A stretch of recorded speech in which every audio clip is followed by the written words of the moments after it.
Bismillahirrahmanirrahim. Assalamualaikum warahmatullahi wabarakatuh.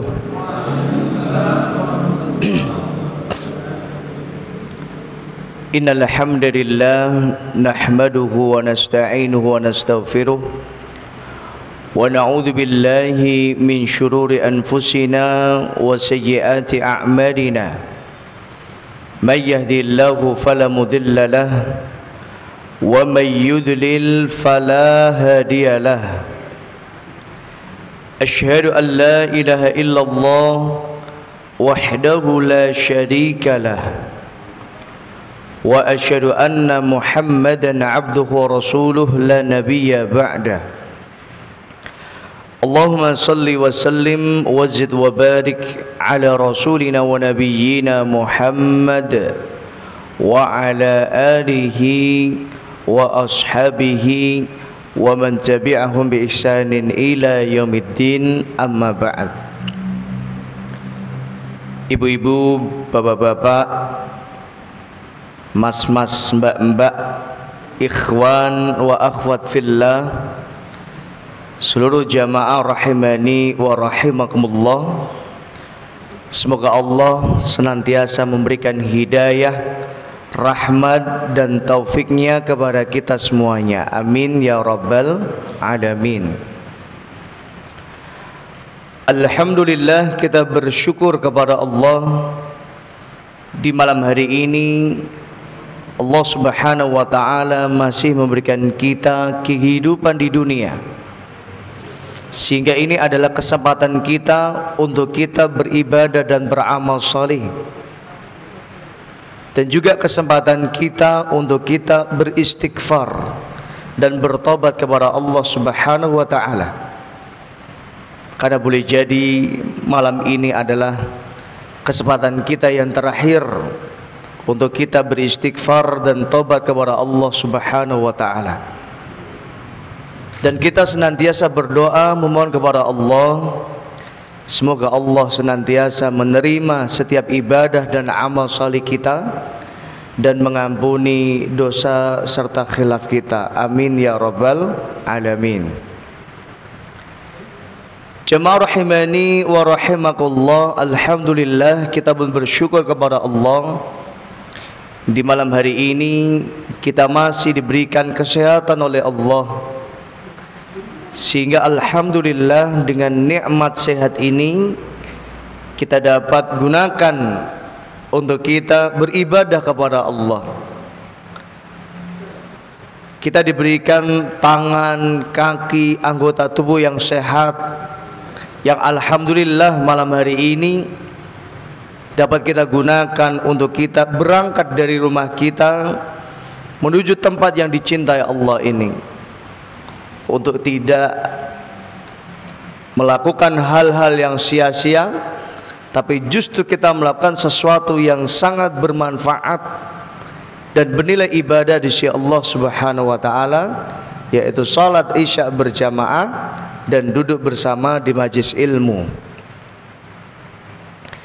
Jemaah rahimani wa rahimakumullah, alhamdulillah pada malam hari ini kita dapat melanjutkan kembali kajian kita, yaitu kajian kitab Bulughul Maram, yang alhamdulillah pada pertemuan yang lalu kita telah sampai di hadis tentang redaksi doa rukuk dan sujud yang kedua.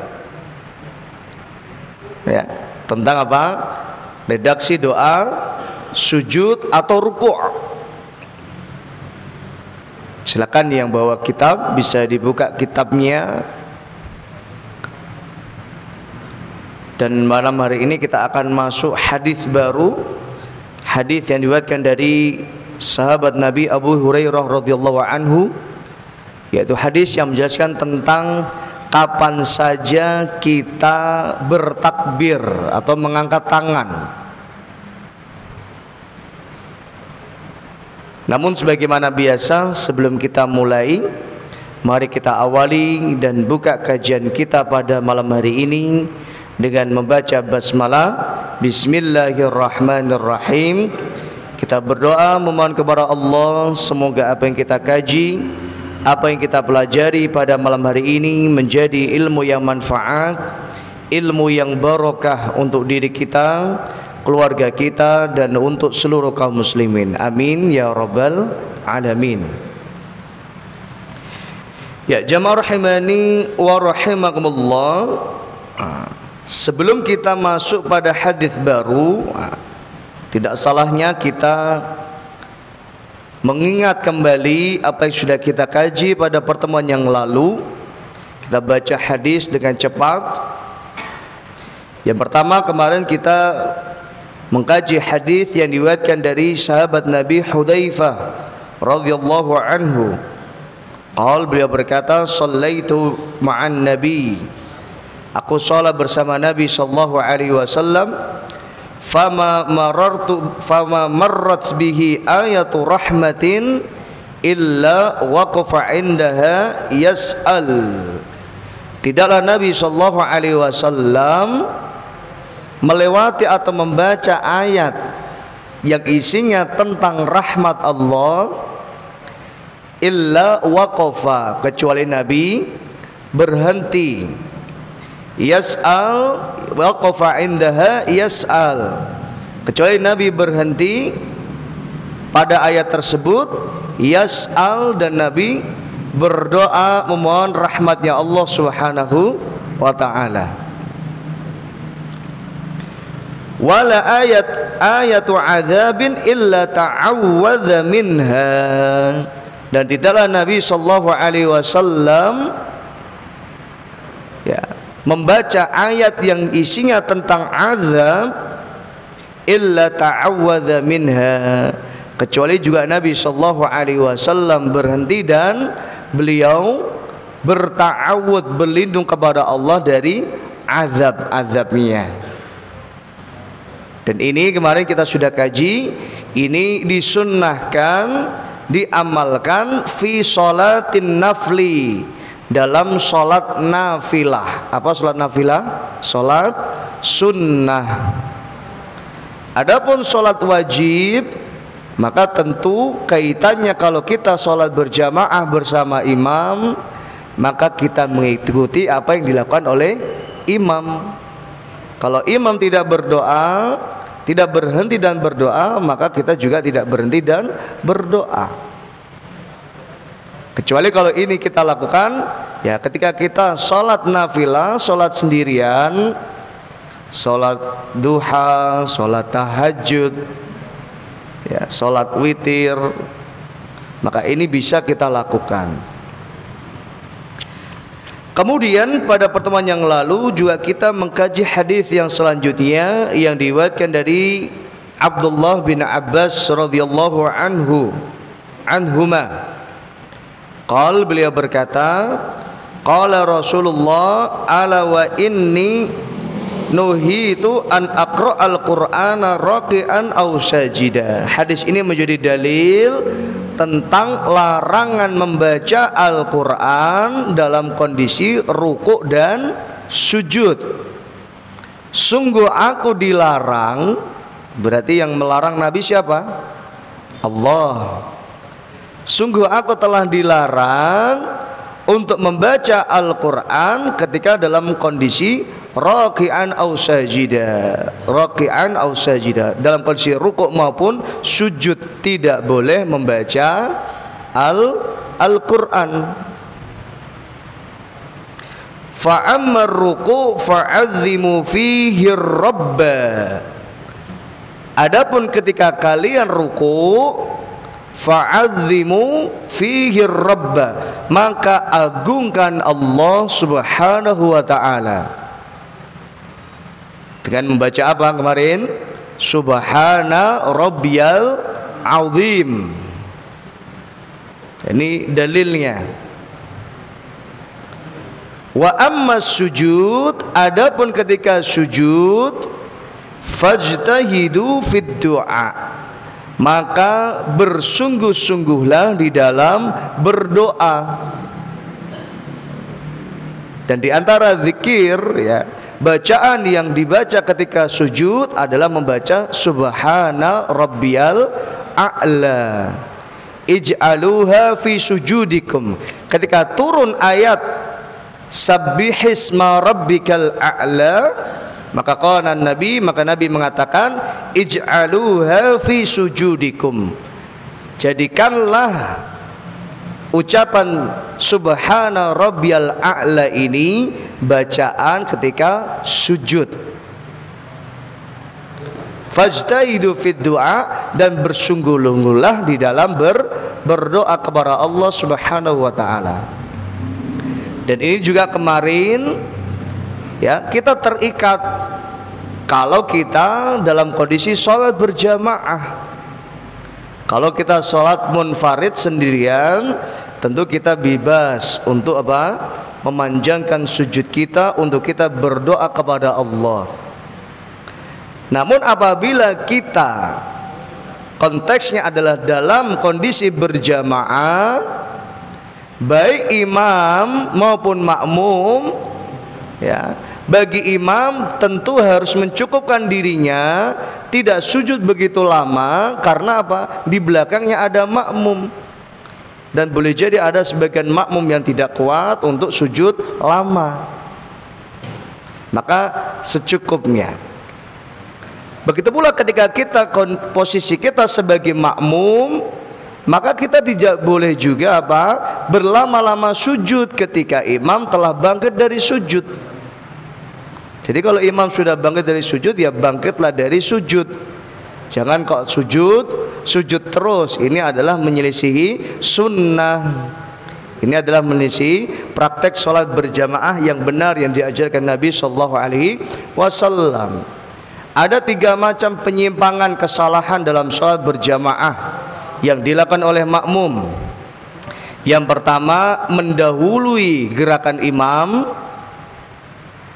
Masih ingat? Yang kedua, menyamai gerakan imam, artinya bareng-bareng dengan gerakan imam. Yang ketiga, takhir atau terlambat dari gerakan imam dengan keterlambatan yang dalam waktu yang lama. Nah, jadi imamnya sudah bangkit dari sujud, ini makmum masih sujud terus.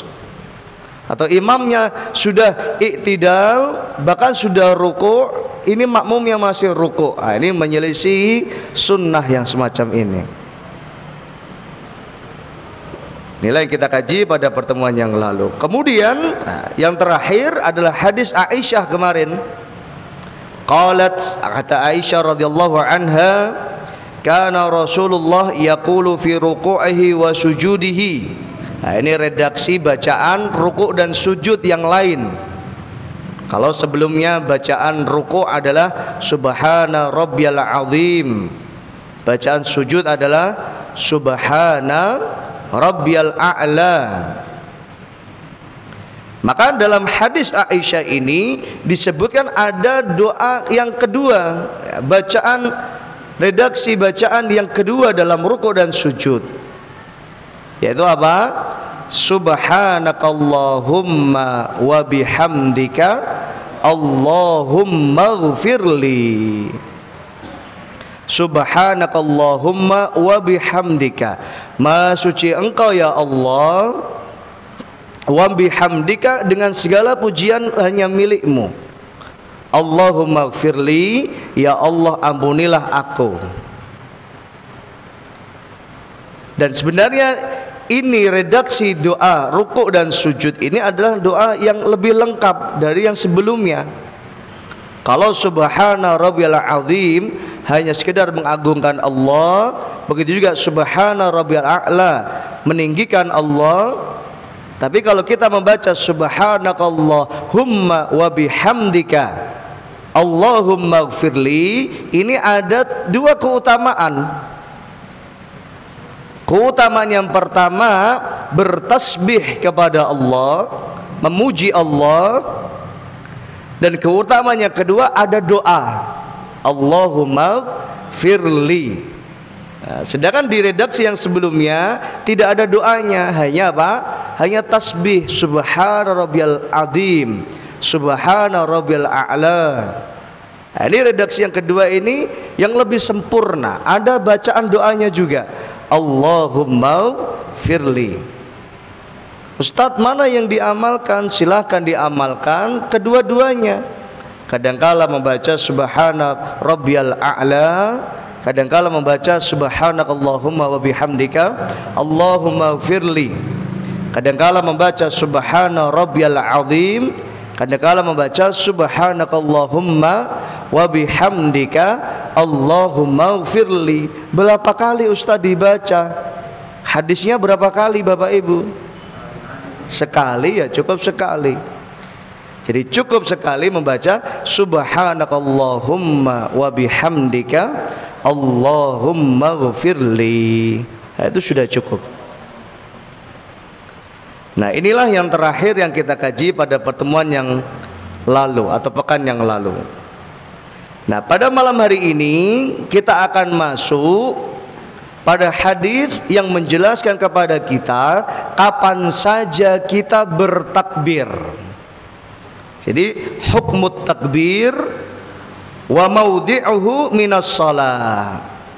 Ya, hukum bertakbir dan kapan saja waktu pelaksanaan takbirnya ini, kapan saja kita bertakbir. Hadis ini diriwayatkan dari Abu Hurairah radhiyallahu anhu. Beliau berkata, kana Rasulullah sallallahu alaihi wasallam idza qama ila sholati yukabbiru hina yaqum. Nah, ini waktu yang pertama ketika takbir. Kapan? Idza qama ila sholati yukabbir hina yaqum. Ketika kondisi Nabi mau sholat, ketika sudah posisi berdiri, Nabi bertakbir. Dan takbir ini yang dimaksud dengan takbiratul ihram. Dan apa hukumnya takbiratul ihram Bapak Ibu? Sunnah apa wajib? Wajib. Ya. Dan ini adalah rukun dari salat. Jadi salat itu tuftahu bit takbir. Dibuka, diawali dengan takbir dan diakhiri dengan salam. Maka salam ini juga rukun. Ya. Jadi takbir ini, takbiratul ihram, adalah takbir yang pertama kali dilakukan. Dan sebagaimana yang sudah pernah kita kaji, apa yang dimaksud dengan takbiratul ihram? Masih ingat gak? Takbiratul ihram adalah takbir sebagai penanda saat itulah kondisi kita kondisi ihram. Apa yang dimaksud dengan ihram? Diharamkan untuk melakukan segala sesuatu di luar sholat. Tidak boleh makan, haram hukumnya, sekalipun itu makanan kita sendiri. Tidak boleh makan, tidak boleh minum, sekalipun itu minuman kita sendiri, ya kan? Ihram haram, sama kayak orang umroh atau haji. Ketika seorang telah berihram, maka berlaku seluruh larangan-larangan haji atau umrohnya. Tidak boleh memotong kuku, memotong rambut, tidak boleh memakai minyak wangi, tidak boleh bercadar atau menutup wajah, tidak boleh memakai pakaian yang berjahit atau membentuk tubuh, tidak boleh memakai celana dalam, tidak boleh berburu, tidak boleh memotong tumbuhan, tidak boleh bercumbu, berhubungan biologis senajan bojone dhewe, ora oleh. Ya, tidak boleh. Ini yang dimaksud dengan ihram. Maka takbiratul ihram adalah takbir sebagai penanda awal. Mulai saat itulah berlaku larangan-larangan dan tidak boleh melakukan segala sesuatu di luar dari gerakan atau rukun salat. Ini yang pertama. Jadi takbir yang pertama dilakukan kapan? idza qama ila salati yukabbir hina yaqumu. Ketika Nabi apa? Berdiri bertakbir. Dan itulah takbiratul ihram. Satu. Kemudian waktu takbir yang kedua kapan? Summa yukabbiru hina yarka. Ketika Nabi sallallahu alaihi wasallam ruku, Nabi juga apa? Bertakbir. Nah, misal ya setelah membaca Al-Fatihah atau membaca ditambah lagi surat, misal fasalli li rabbika wanhar inna syani'aka huwal abtar Allahu akbar. Nah, itu juga apa? Bertakbir. Hina yarka, ketika apa? Ruku. Berarti ini takbir yang keberapa? Yang kedua. Hina yarka, ketika mau ruku. Summa yaqulu sami'allahu liman hamidah. Ya. Hina yarfa' sulbahu minar ruku'. Kemudian setelah ruku, bacaan ruku yang kemarin kita kaji, yang tadi sudah kita ulas kembali apa? Subhana rabbiyal azim atau subhanakallahumma wa bihamdika Allahumma gfirli. Nah, setelah membaca bacaan ruku, ya, yaqul, ya, membaca sami'allahu liman hamidah hina yarfa sulbahu minar ruku. Ketika apa? Mengangkat atau menegakkan tulang punggung kita. Artinya apa? Iktidal. Jadi ketika kita iktidal, apa yang kita baca? Sami'allahu liman hamidah. Nah, ini juga waktu takbir yang ketiga. Ya. Jadi setelah ruku, ya, kemudian apa? Kita sami'allahu liman hamidah. Rabbana walakal hamdu. Itu bacaannya.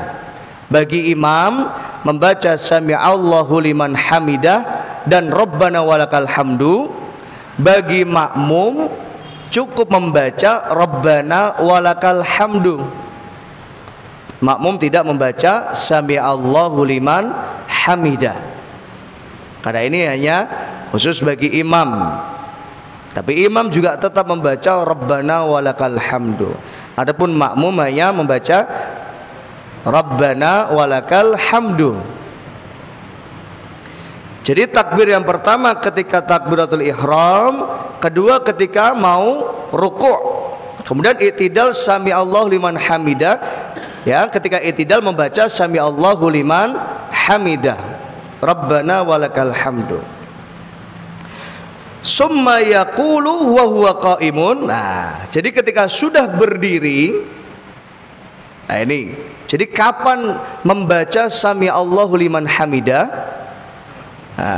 Wa huwa qa'imun, ketika sudah berdiri tegak, baru mengucapkan Rabbana walakal hamdu. Jadi ketika apa?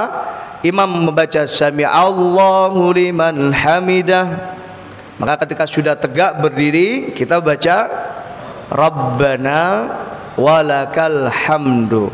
Rabbana, Tuhan kami, walakal hamdu, dan milikmulah alhamdu, segala pujian. Jadi pujian hanyalah milikmu ya Allah. Jadi kemarin kita sudah kaji hadis Aisyah.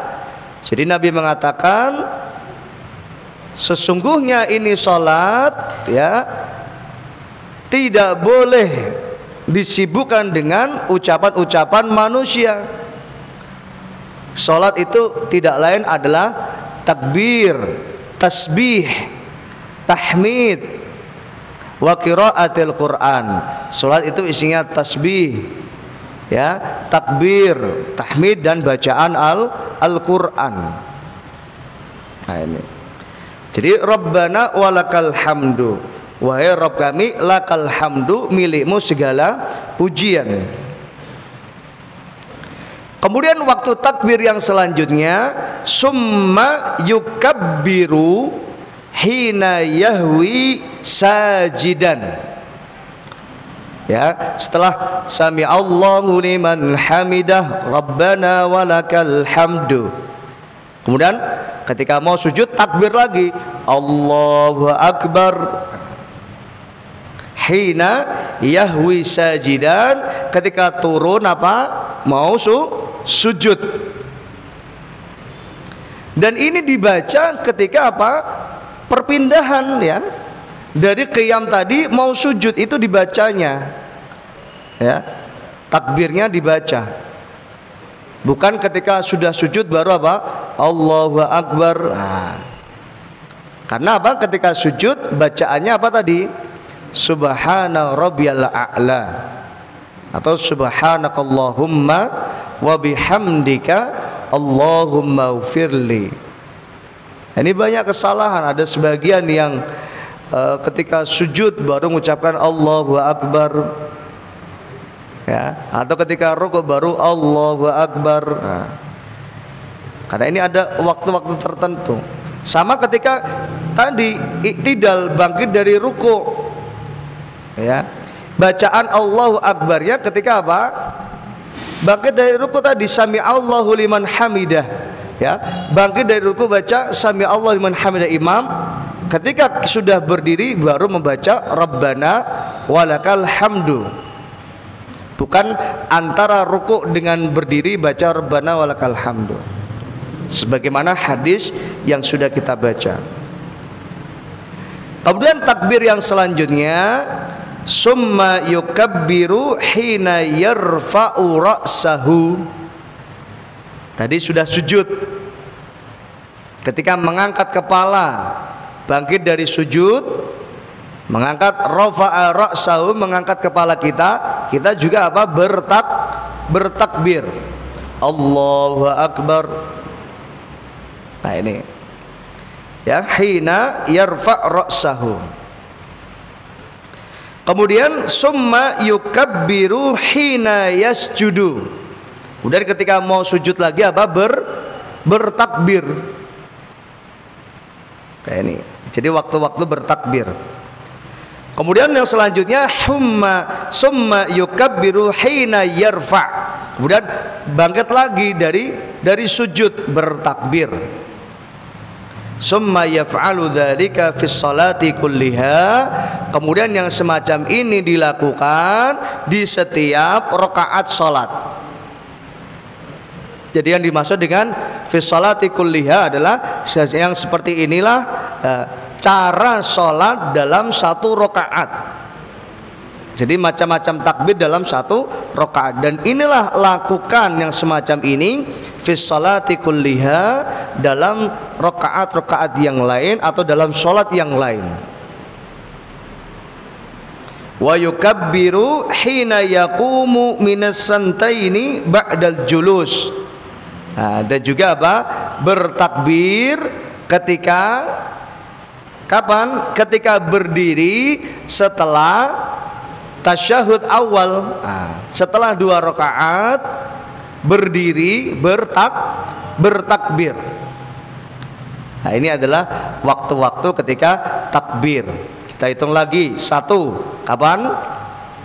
Ketika takbiratul ihram. 2, kapan? Ketika mau ruku', ya. Kemudian yang ketiga, ketika mau sujud, ya kan? Ketika mau sujud, ruku' sudah. Ketika mau sujud. Kemudian yang keempat, ketika bangkit dari sujud yang pertama. 5, ketika sujud yang kedua. 6, ketika bangkit dari sujud yang kedua. Ini 1 rakaat dulu, ya. Kemudian 7, kapan? Ketika bangkit dari 2 sujud. Bangkit dari 2 sujud. Berarti ada berapa waktu takbir? Ada 7 macam waktu takbir, yang dimana kita mengucapkan Allahu Akbar. Adapun Ya,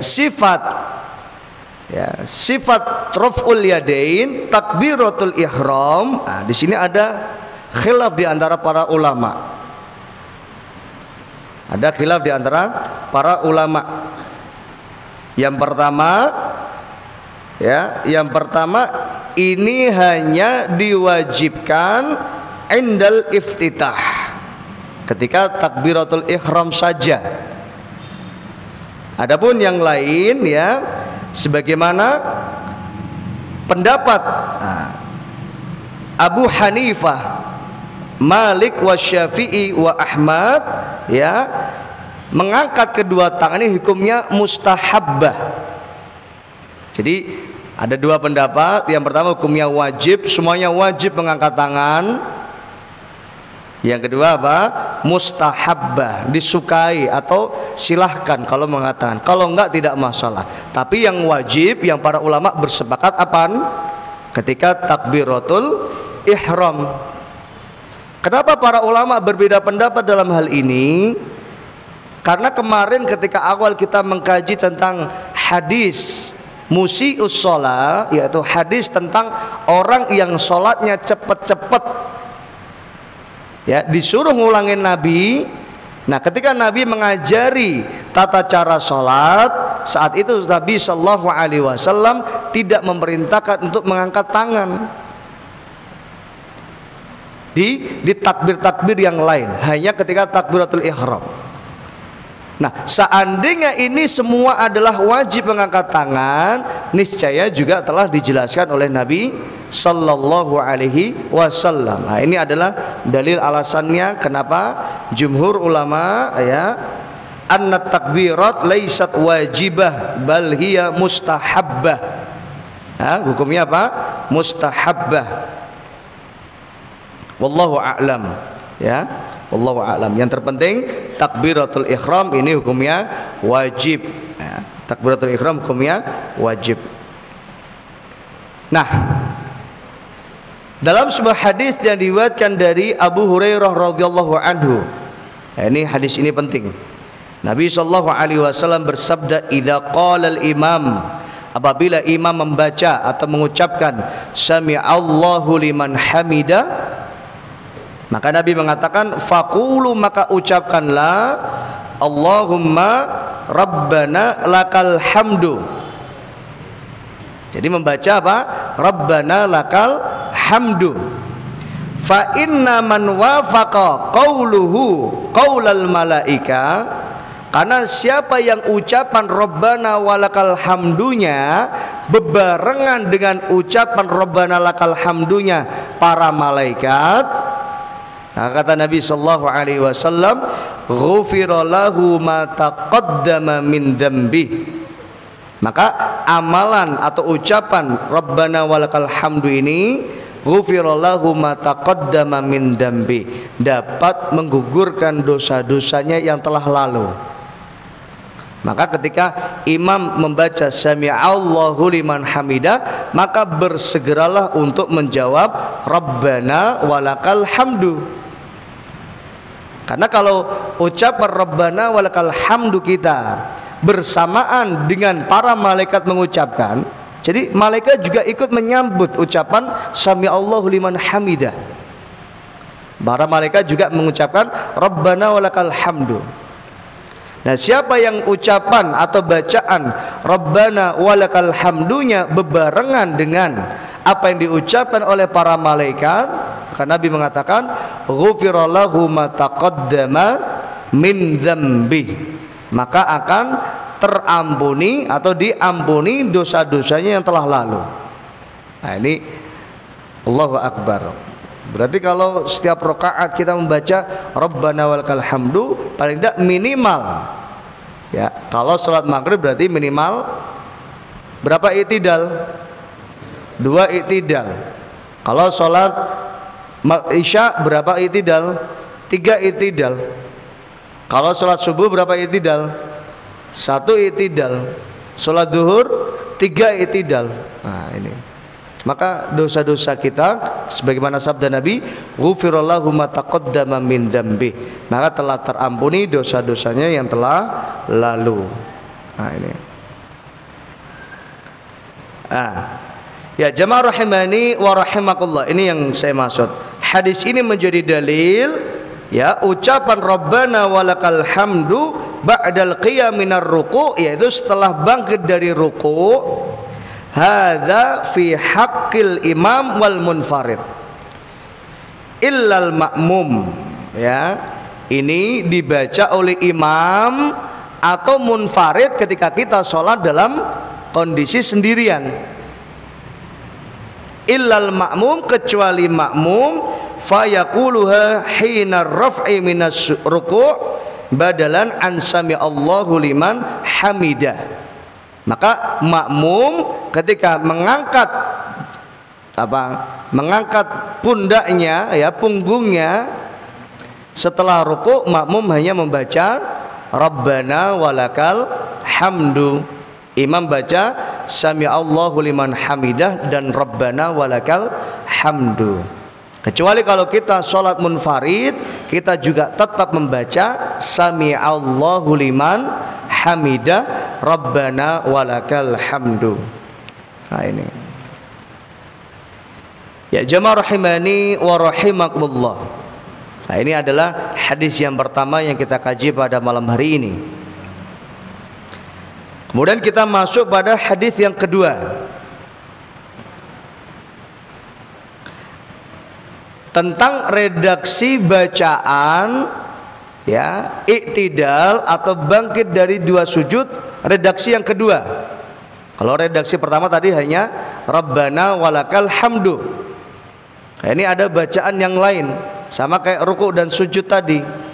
Yang pertama subhana rabbil azim dan subhana rabbil a'la. Bacaan yang kedua apa? Subhanakallahumma bihamdika Allahumma gfirli. Nah, begitu juga bacaan ketika bangkit dari ruku', ya. Yang pertama tadi Rabbana walakal hamdu. Yang kedua inilah yang kita kaji. Dalam hadis yang diriwayatkan dari sahabat Abi Sa'id Al-Khudri radhiyallahu anhu, beliau berkata, kana Rasulullah sallallahu alaihi wasallam, dahulu kala Nabi biasa, idza rafa'a ra'sahu minar ruku', apabila Nabi mengangkat kepalanya dari ruku', qala, Nabi mengatakan, Allahumma rabbana lakal hamdu mil'as samawati wal ardi wa mil'a ma syi'ta min syai'in ba'du. Nah, jadi apa? Allahumma rabbana walakal hamdu mil'as samawati wa wal ardi wa mil'a ma syi'ta min syai'in ba'du. Allahumma rabbana lakal hamdu, ya Allah Tuhan kami, lakal hamdu, segala pujian hanya milikmu. Di mana pujian itu mil'as samawati wal ardi, memenuhi langit dan bumi. Kenapa? Apa yang dimaksud dengan pujian itu memenuhi langit dan bumi? Apa yang dimaksud dengan pujian ini memenuhi langit dan bumi? Seluruh makhluk Allah yang ada di langit dan yang ada di bumi, semuanya apa? Bertasbih memuji Allah Subhanahu wa ta'ala. Yusabbihu lillahi man fis samawati wa man fil ardi. Seluruh yang ada di langit dan seluruh yang ada di bumi, yusabbihu lillah, semuanya bertasbih kepada Allah. Kemudian Allah mengatakan, walakinnakum la ta'rifuna tasbihahum, kan tapi kalian tidak tahu bagaimana cara mereka bertasbih. Jadi yang dimaksud dengan Allahumma rabbana lakal hamdu mil'as samawati wal ardi wa mil'a al ardi wa mil'a ma syi'ta min syai'in ba'du.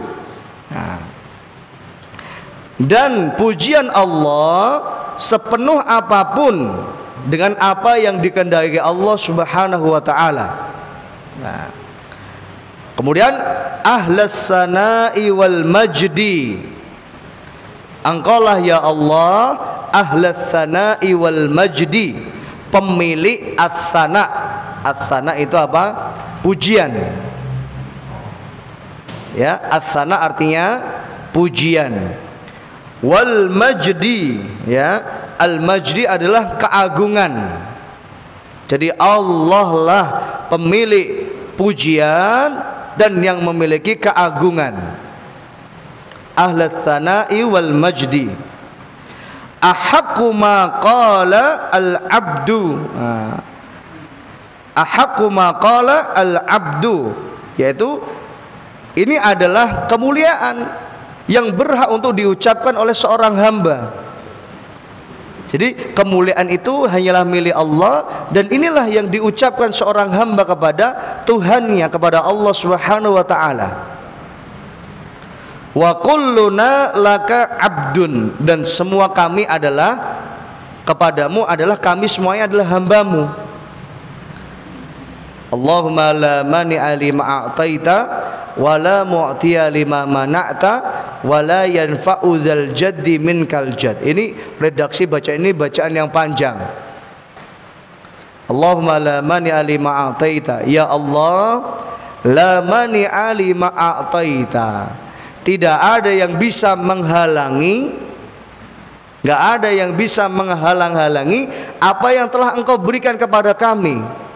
Jadi kalau Allah itu sudah menghendaki kepada kita sesuatu, maka enggak ada seorang pun yang menghalang-halangi. Nah, wis wayahe jatahe rezeki untuk kita, bagaimanapun orang menghalang-halangi, ya tetap itu jatahnya rezeki untuk kita.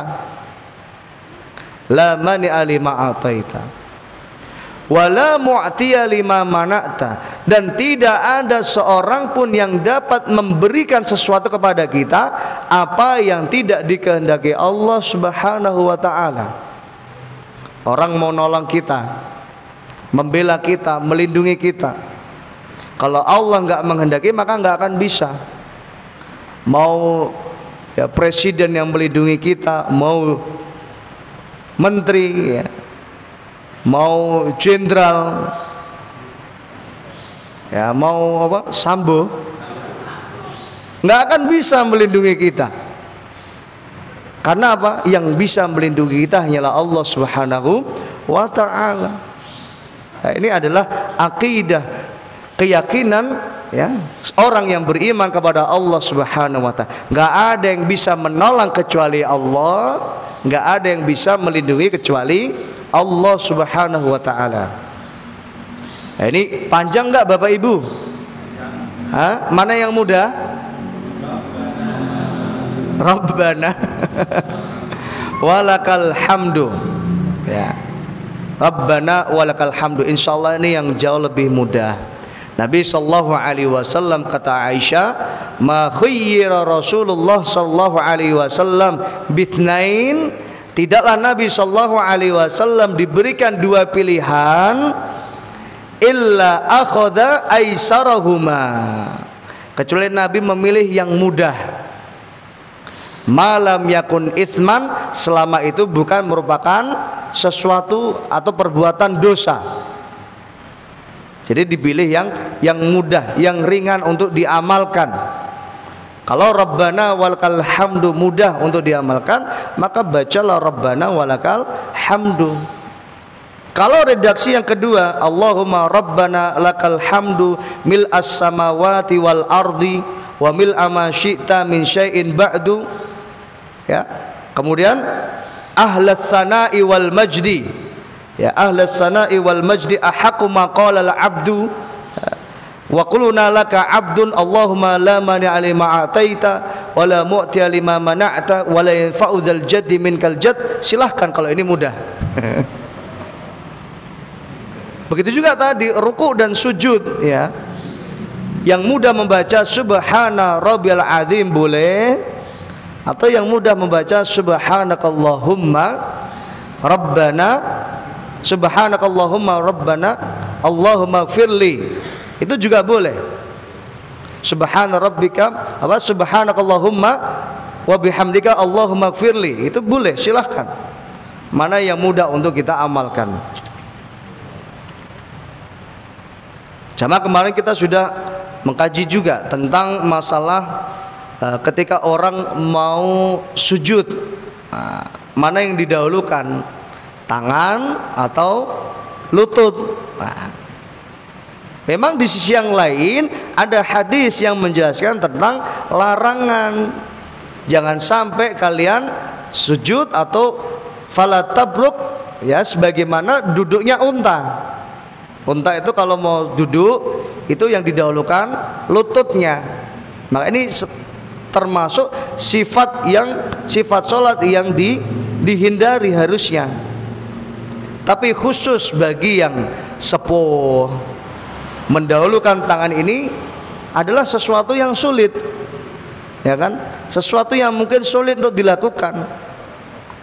Maka apabila ya khusus bagi yang sepuh, ya, mendahulukan lutut itu lebih mudah untuk dilakukan, maka silahkan. Tapi khusus yang mudah, maka yang utama adalah mendahulukan tangan.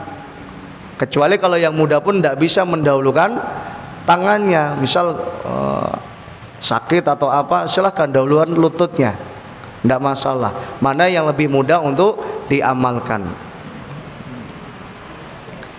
Ya jamaah rahimani wa rahimakumullah. Dan kita masuk hadis yang selanjutnya, ya, hadis yang menjelaskan tentang apa? Cara sujud yang benar yang diajarkan Nabi sallallahu alaihi wasallam. Secara khusus adalah anggota tubuh mana saja yang harus menempel ketika sujud. Hadis ini diriwayatkan dari sahabat Abdullah bin Abbas radhiyallahu anhuma. Beliau berkata, qala Rasulullah sallallahu alaihi wasallam, Nabi sallallahu alaihi wasallam bersabda, umirtu an asjuda ala sab'ati a'dhumin. Aku diperintahkan Allah Subhanahu wa taala untuk sujud di atas sab'ati a'dhumin, di atas di atas 7 a'dhum. Admun, apa admun itu? Tulang, ya, di atas 7 tulang. Yang pertama alal jabha, yaitu tulang apa ini? Jabha. Kening, ya. Atau kalau orang Pati nyebutnya batok, ya. Kening. Nah, ini apa? Harus nempel ketika sujud. Ala jabha, yaitu keningnya harus nempel di tempat sujud, di lantai. Wa asyara biyadihi ila anfihi. Kemudian yang kedua apa? Nabi mengisyaratkan tangannya ini apa? Ila anfihi, hidung. Nah, ini hidung juga harus nempel. Nah, ini ada sebagian yang hidungnya nggak nempel. Ya, maka hidung ini harus nempel. Lho Ustaz, nak sing irungi mancung piye Ustaz? Ya kan? Maka berusaha untuk apa? Nempel. Enggak nak pesek gimana Ustaz? Ya enggak lah insyaallah. Nah, sudah bakatnya mancung ya mancung insyaallah. Dia apa? Yang pertama jabhah, kening atau batok tadi. Kemudian yang kedua apa? Hidung. Ya, tulang hidung. Kemudian wal yadaini, kedua telapak tangan. Nah, al yad di sini adalah kedua telapak tangan.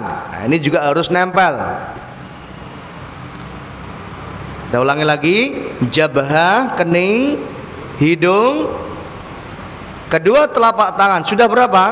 1, 2, 3, 4. Sudah 4. Kemudian warrukbataini, kedua lutut. Nah, ini lututnya harus nempel juga. Ya, nempel lantai. 1, 2, 3, 4, 5, 6. Rukbataini. Wa atrafil qadamaini, dan ujung qadamaini, ujung kaki. Nah, ini juga harus nempel. Ya, harus nempel ujung kaki. Ujung kaki itu mana? Jari-jarinya, ya, jari-jarinya. Jempolnya atau seluruh jarinya? Seluruh jarinya. Ya, mungkin ada sebagian yang nggak terbiasa, akhirnya yang nempel hanya jempolnya. Maka ini berusahalah untuk yang sesempurna mungkin. Nah, ini adalah sifat sujud yang diajarkan Nabi sallallahu alaihi wasallam.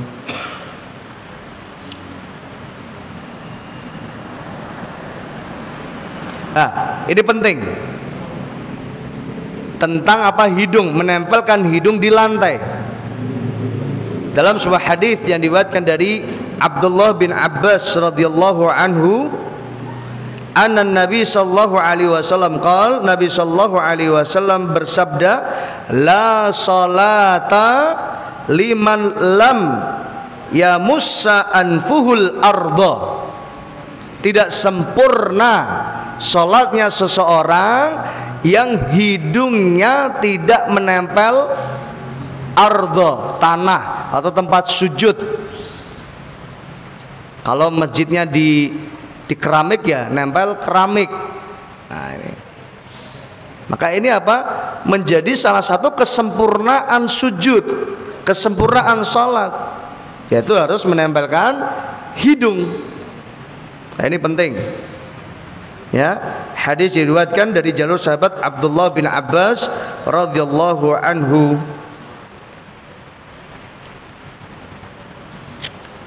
Ya, jamaah rahimani wa rahimakumullah. Nah, sekarang kita masuk hadis yang terakhir pada malam hari ini. Ya, tentang posisi tangan ketika sujud. Bagaimana posisi tangan kita ketika sujud? Kalau tadi adalah apa? Anggota sujud apa saja. Ya. Maka sekarang posisi tangan kita ketika sujud bagaimana? Hadis ini diriwayatkan dari Ibni Buhainah radhiyallahu anhu. Anna Nabi sallallahu alaihi wasallam, bahwasanya Nabi kana idza shalla, apabila Nabi itu salat, farraja baina yadayhi, Nabi merenggangkan antara kedua tangannya, direnggangkan, bukan dirapatkan. Jadi ketika sujud ya apa? Direnggangkan tangannya. Hatta yabdu bayadu ibtaihi, sampai nampak terlihat putihnya ibtaihi. Apa ibtaihi? Nah, sebagian menafsirkan ibtaihi itu ketiak, tapi kalau ketiak kangelan, masuk sampai gini. Maka ibtaihi di sini apa? Bagian dalam dari lengan kita ini namanya ibtaihi. Ya, ini. Jadi sebelah sini, ini ada sebelah sini depan yang agak putih, nah, karena tidak kena sinar matahari namanya apa? Ibtaihi. Jadi sampai kelihatan putihnya ini bagian di belakang. Dan ini, nah ini penting. Nabi Shallallahu Alaihi Wasallam tidak pernah membedakan cara sujudnya laki-laki dengan cara sujudnya perempuan. Ini menunjukkan bahwa cara sujudnya laki-laki dan perempuan itu sama. Seandainya ada perbedaan, tentu telah disampaikan Nabi Shallallahu Alaihi Wasallam. Tentu Nabi sudah mengajarkan, oh ini loh kalau perempuan cara sujudnya kayak gini. Karena tidak ada keterangan penjelasan dari Nabi, ini menunjukkan bahwa kembali kepada hukum asal, sebagaimana sabda Nabi Sallallahu Alaihi Wasallam, "Sallu kama ra'aitumuni usolli." Salatlah sebagaimana kalian, wahai para sahabatku, melihat aku salat. Dan ini apa? Mencakup sahabat yang laki-laki dan juga sahabat yang perempuan. Maka apa yang dilakukan oleh perempuan laki-laki sama dengan apa yang dilakukan oleh perempuan, tidak ada perbedaan.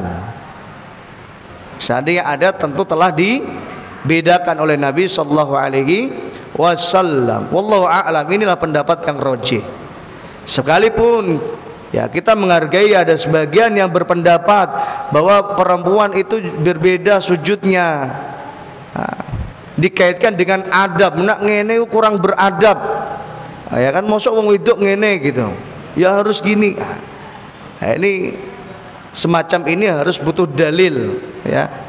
Tapi kita menghargai apa yang mereka yakini.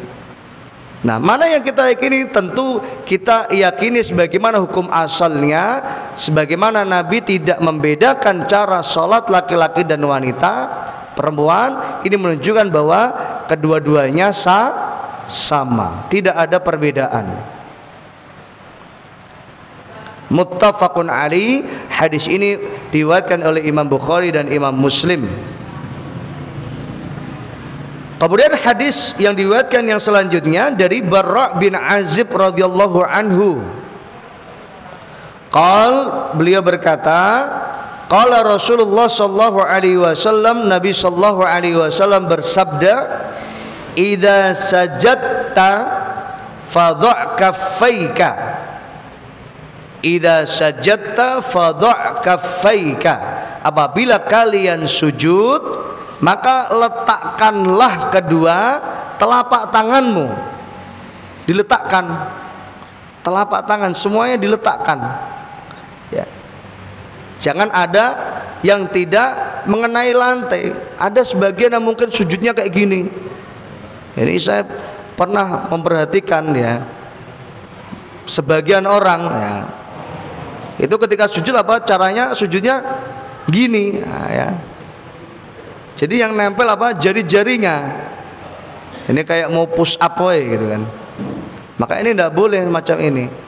Fadha' kaffaika, letakkan kedua kaf. Kaf ini telapak tangan. Fadha', letakkan keseluruhan telapak tangan. Warfa' mirfaqaika, dan angkatlah kedua sikumu. Ya, sikunya diangkat, bukan dilipat atau dibawahkan. Nah ini adalah sifat sujud yang diajarkan Nabi sallallahu alaihi wasallam. Dan dahulu juga kita sudah pernah kaji, di antara sifat sujud yang dilarang Nabi apa? Lengan tangan ini ditempelkan di lantai. Nah, ini tidak boleh. Ya, sebagaimana apa?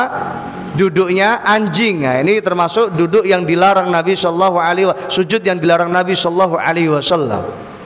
Maka angkat, warfa' mirfaqaika, angkat kedua sikumu. Jadi diangkat, jangan diturunkan. Nah, ini adalah hadis yang terakhir yang kita kaji pada malam hari ini. Insyaallah pekan depan kita akan masuk pada hadis yang selanjutnya dari Wa'il bin Hajar radhiyallahu anhu. Sebelum kita akhiri, silakan kalau ada pertanyaan silakan disampaikan. 1, 2, 3. Monggo Pak Lili. Silakan Pak Lili.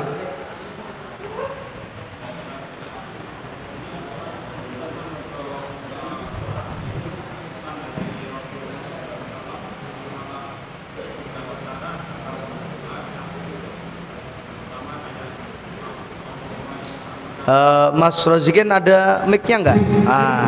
Oke, Masya Allah. Terima kasih. Ini penjelasan untuk masalah pesan dari Rasulullah, masalah doa dalam sujud. Karena memang tinggalkan 3 perkara dalam sujud itu. Yang pertama itu Allahumma insyaallah Rasulullah Fatimah. Dan yang kedua itu Allahumma bini amalan salihan. Tindak berlalu. Terus yang ketiga Allahumma jangan berlalu nasib berlalu lagi. Nah itu yang pertama kan. Itu mau moderasi saya prakteknya gimana. Terus yang kedua dalam tadi imam mengucapkan sami Allah dalam bisa Tapi dalam praktek di masjid-masjid itu banyakkan makmum juga ikut mengikuti imam sampai Allah. Nah, apa itu menyalahi sunnah atau enggak? iya.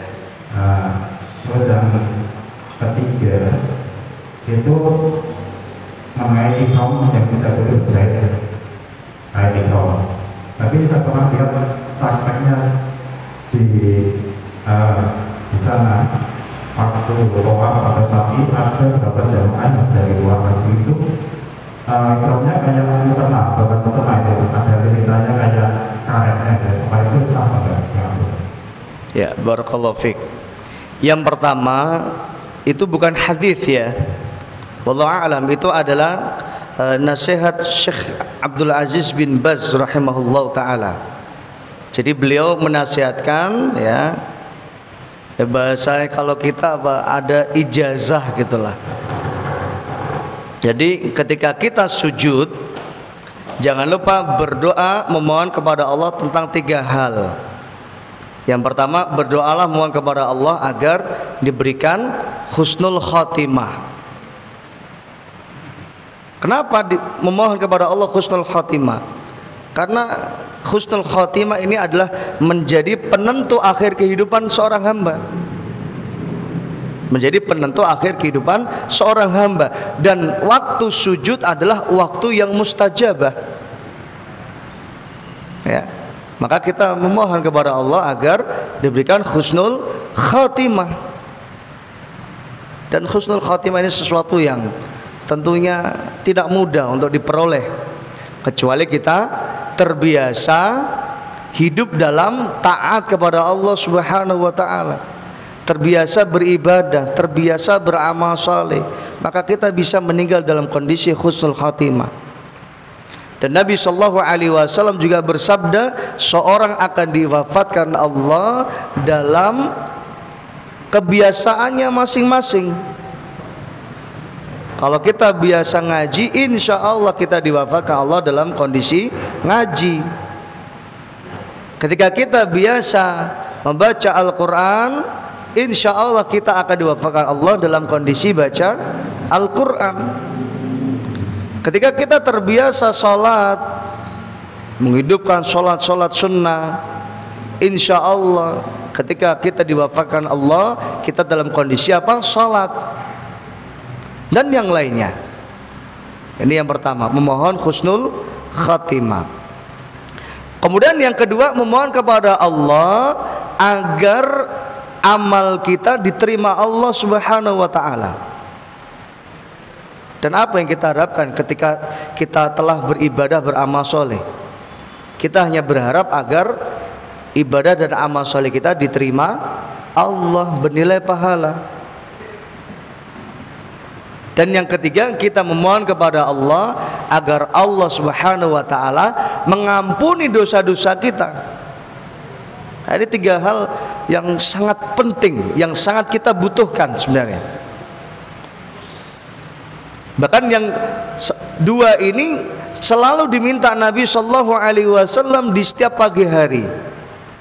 Nabi selalu berdoa, Allahumma inni as'aluka ilman nafi'an wa rizqan tayyiban wa amalan mutaqabbala. Ya Allah, aku mohon kepadamu ya Allah, ilman nafi'an, ilmu yang bermanfaat, rizki yang baik, amal yang diterima. Ini menjadi dalil bahwa Nabi sallallahu alaihi wasallam beliau saja nggak tahu apakah ibadah amal saleh beliau diterima Allah atau tidak.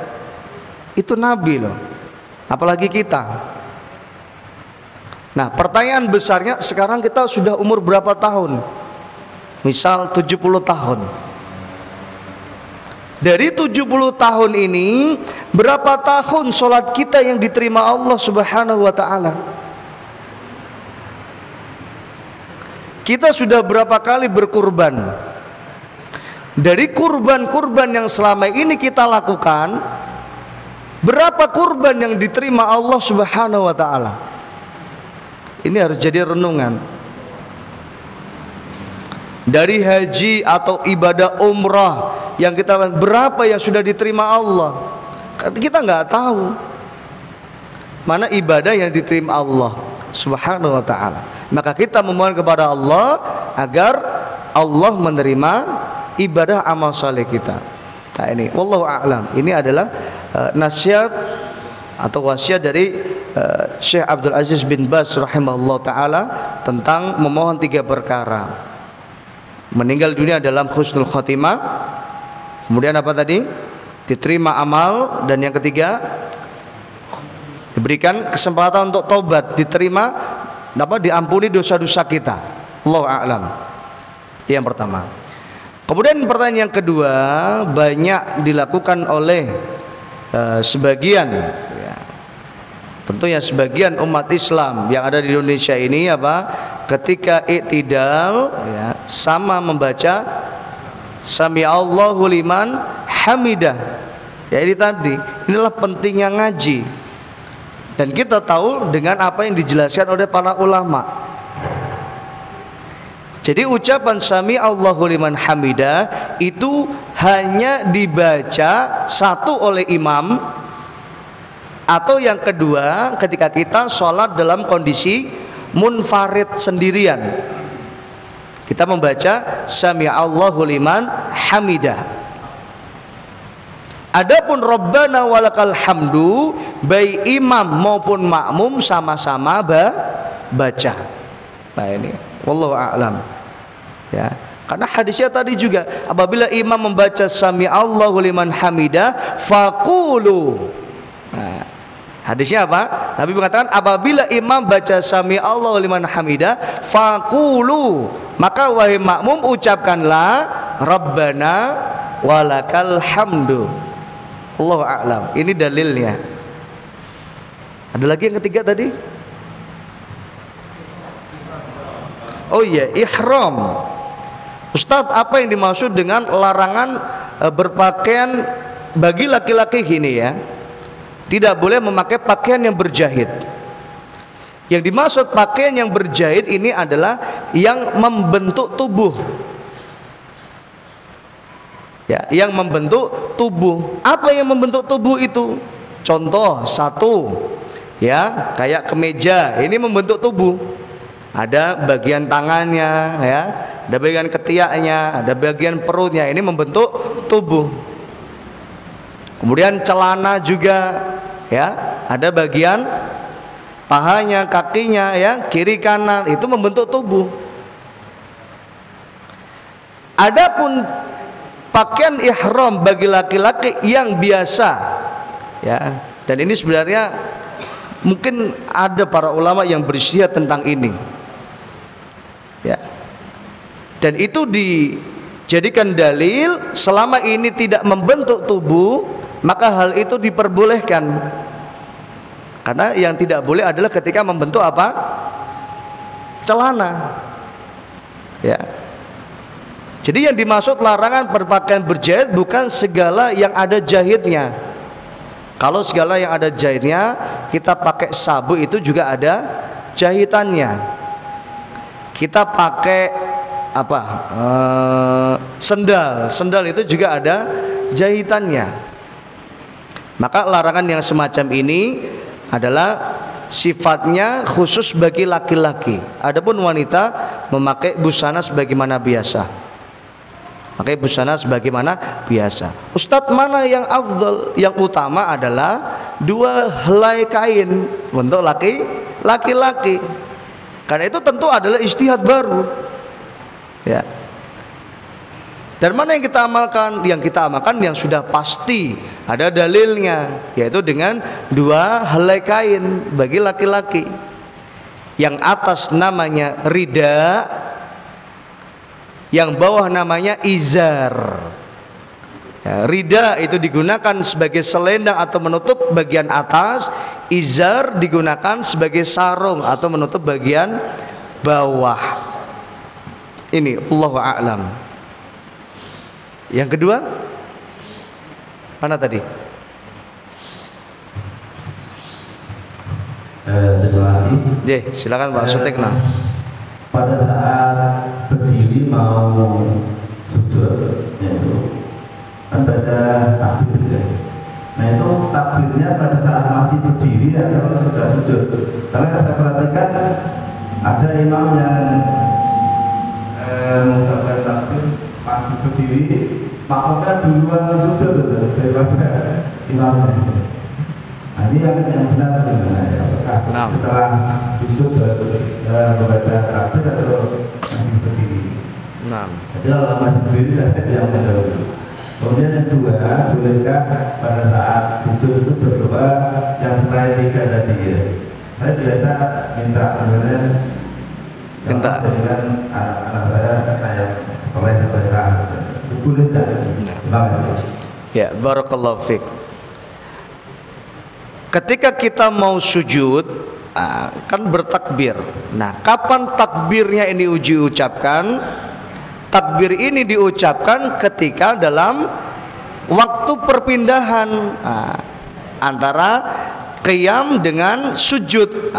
Jadi proses ketika kita sujud inilah apa kita mengucapkan, saat mau sujud inilah kita mengucapkan Allahu Akbar. Bukan dibaca ketika sudah sujud, atau bukan juga dibaca ketika masih berdiri. Karena ketika masih berdiri tadi membaca apa? Rabbana walakal hamdu. Jadi setelah ruku, i'tidal, kita baca Rabbana walakal hamdu, Allahu Akbar. Ketika sudah sujud, kita nggak baca Allahu Akbar. Ketika sujud baca Subhana Rabbiyal A'la atau Subhanakallahumma wa bihamdika Allahumma gfirli. Ini yang pertama. Kemudian yang kedua, apakah boleh Ustadz berdoa dengan doa yang lain? Ya, minta diberikan anak yang solih dan solihah. Boleh nggak? Boleh. Karena ini bebas. Tadi Nabi mengatakan apa? Fa'ammas sujud fajtahidu fid du'a. Ketika kalian sujud, maka bersungguh-sungguhlah untuk berdoa. Jadi tentu setelah mengucapkan Subhana Rabbiyal A'la atau Subhanakallahumma bihamdika Allahumma gfirli, baru silakan kalau memang masih ada waktu silakan berdoa. Ya. Tentu kalau kita posisinya makmum, kalau imamnya sudah bangkit dari sujud, ya kita harus bangkit dari sujud. Jangan kok doa terus tadi. Ya, ini termasuk apa? Kesalahan dalam sholat berjamaah. Senajan niatnya apa berdoa tadi, tapi tidak tepat, menyelisih sunnah, menyelisih praktek berjamaah yang benar. Dan yang terpenting lagi, ketika kita ruku atau sujud, tidak boleh membaca Al-Quran atau doa-doa yang di dalam Al-Quran, tidak boleh. Ya, karena itu bagian dari bacaan ayat Al-Quran. Misal di dalam Al-Quran ada doa Rabbi ja'alni muqimas salati wa min dzurriyyati Rabbana wa taqabbal doa. Itu tidak boleh, karena itu bagian dari ayat Al-Quran. Dan Nabi tadi dilarang Allah apa? An aqra al-Qur'ana raqi'an aw sajidan. Aku dilarang untuk membaca ayat Al-Quran ketika rukuk dan sujud. Sehingga dapat kita pahami bahwa silakan berdoa dengan doa apapun selama apa? Tidak membaca Al-Quran atau membaca doa-doa yang ada dalam Al-Quran. Karena itu bagian dari apa? Bacaan Al-Quran. Maka paling aman silahkan baca yang lain. Ya, baca yang lain atau doa-doa Nabi sallallahu alaihi wasallam yang ma'thur, yang diajarkan Nabi sallallahu alaihi wasallam. Atau kalau nggak hafal, doa secara bebas, ya, sesuai dengan yang kita mudah untuk berdoa. Kalau tidak bisa bahasa Arab, boleh dengan bahasa yang lain. Namun yang afdal tentu adalah dahulukan doa yang ma'thur, doa yang diajarkan Nabi sallallahu alaihi wasallam, kecuali kalau orang tidak bisa. Ya, wallahu a'lam. Yang terakhir, ada bacaan doa untuk bersujud subhanallah wa bihamdika Allahumma ighfir.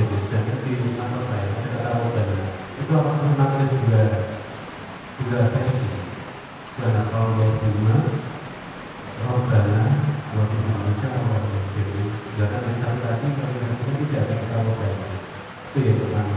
Nah, yang kedua berkenaan dengan tadi ketika kita baca ayat saja, kemudian kita turun untuk melakukan sujud tilawah. nah, Apakah sudah bertakbir? Kemudian ketika berdiri lagi, apakah kita sudah bertakbir? ya. Itu berkenaan dengan takbir. Kemudian yang ketiga berkenaan dengan ada pendapat. Saya kurang tahu karena memang ada juga saudara kita ketika menempelkan hidung di lantai dianggap sebagai abodian saja, sebagai kesalahan saja, bukan bagian yang harus diperhatikan. Nah, itu bagaimana pendapat? Nah, ya, barakallahu fiik. Pertanyaan pertama, ada doa subhanakallahumma rabbana wa bihamdika Allahumma firri. Ini juga ada dalilnya memang. Dan ini adalah dalil dari Aisyah radhiyallahu anha. Jadi kana Rasulullah yuksiru an yaqulu fi ruku'ihi. Jadi Nabi banyak biasa membaca dalam rukuk dan sujudnya subhanakallahumma rabbana wa bihamdika Allahumma ighfirli. Nah, ini maka dua-duanya bisa diamalkan. Pakai rabbana boleh, tanpa rabbana juga boleh. Dan sebenarnya tidak hanya 2 atau 3 ini saja bacaan rukuk atau sujud. Ada lagi, ya, subhanadzil malakut wal jabarut wal kibriyai wal azamah. Itu dalam redaksi yang lain. Atau dalam bacaan yang lain juga subuhun qudusun rabbuna wa rabbul malaikati war ruh. Ini bacaan-bacaan rukuk dan sujud. Nah, ini. Namun dalam kitab Bulughul Maram secara matannya khusus yang dipilih oleh Ibnu Hajar Al-Asqalani, ya, di sini Ibnu Hajar tidak menyebutkan Rabbana. Namun dalam riwayat yang lain ada redaksi kalimat Rabbana. Ini menunjukkan bahwa semuanya bisa diamalkan. Subhanakallahumma wa bihamdika Allahumma ighfirli boleh. Subhanakallahumma rabbana wa bihamdika Allahumma ighfirli juga boleh. Wallahu a'lam. Nah, ini yang pertama. Kemudian yang kedua, Ustadz, ada yang mengatakan meletakkan hidung ini hanya sekedar afdhaliyah. Kita tadi sudah baca sabda Nabi sallallahu alaihi wasallam, ya. Jadi Nabi sallallahu alaihi wasallam perintahkan hal ini. Maka kalau ada perintah, ada dalilnya, ada nasnya, maka kita dahulukan apa yang diperintahkan Nabi sallallahu alaihi wasallam. Ya. Apalagi ada riwayat dari Abdullah bin Abbas tadi, tidak sempurna. Nah, inilah yang menjadi dalil. Sebagian mengatakan ini hanya afdholiyah, tidak sempurna. Ya, salatnya seorang yang tidak meletakkan hidungnya di tempat sujud. Nah, ini dalil bagi mereka yang mengatakan ini hanya sifatnya afdholiyah. Kalau enggak masalah.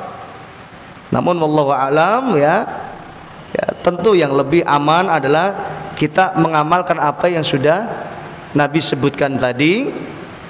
Jabaha, kemudian kedua telapak tangan, hidung, kedua telapak tangan, kemudian rukbah dan atraful qadamain, ujung dari kaki. Wallahu a'lam. Ya. Ada lagi? Sudah ya? Ini. Oh ya, ayat sajadah. Ketika kita sudah membaca ketika kita sudah sujud, ya, sujud tilawah, kemudian bangkit lagi, apakah bertakbir? Ya, bertakbir. Karena apa? Bangkit dari sujud itu diperintahkan untuk bertakbir. Maka sebagaimana kita mau sujud ya, ketika kita bangkit dari sujud di sholat yang lain kita diperintahkan bertakbir, maka dalam sujud tilawah pun ketika kita mau melanjutkan bacaan ayat itu juga kita bertakbir. Wallahu a'lam. Kemudian ini yang penting, bacaan sujud tilawah. Ini ada khilaf di antara para ulama. Namun wallahu a'lam ya, wallahu a'lam pendapat yang rajih sebagaimana sujud tilawah atau sujud sahwi bacaannya sama dengan sebagaimana sujud kita. Baca subhanakallahumma bihamdika Allahumma gfirli, atau subhana rabbiyal a'la, atau subhanakallahumma rabbana wa bihamdika Allahumma gfirli. Sekalipun sebagian ada yang menganjurkan membaca sajada wajhiya lilladzi khalaqahu wa sawwarahu wa saqasamahu bihaulihi wa quwwatihi. Atau ketika sujud sahwi apa? Subhana man la yanamu wa la yasu. Wallahu a'lam. Ya. Maka wallahu a'lam kembali kepada hukum asalnya bacaan sujud adalah subhanakallahumma rabbana wa bihamdika Allahumma gfirli, atau subhana rabbil a'la. Wallahu a'lam. Saya kira ini dulu Bapak Ibu kajian kita pada malam hari ini, karena Masya Allah spesial malam ini. Ini ada apa ini ya? Ini malam ini menunya bakso ya. Selamat menikmati. Insya Allah menu pekan depan apa? Masa habis bakso kacang godok ya, jeglek ya. Insya Allah pekan depan gado-gado, pekan depannya lagi nasi goreng, pekan depannya lagi mie ayam, pekan depannya lagi sate ayam. Itulah semuanya tergantung infak panjenengan. Kalau infaknya banyak ya kita bisa makan enak. Kalau infaknya sauprit ya kacang godok aja sudah cukup insya Allah. Saya kira ini mari kita akhiri dengan doa, Allah manfa'na bima 'allamtana wa 'allimna ma yanfa'una wa zidna ilman.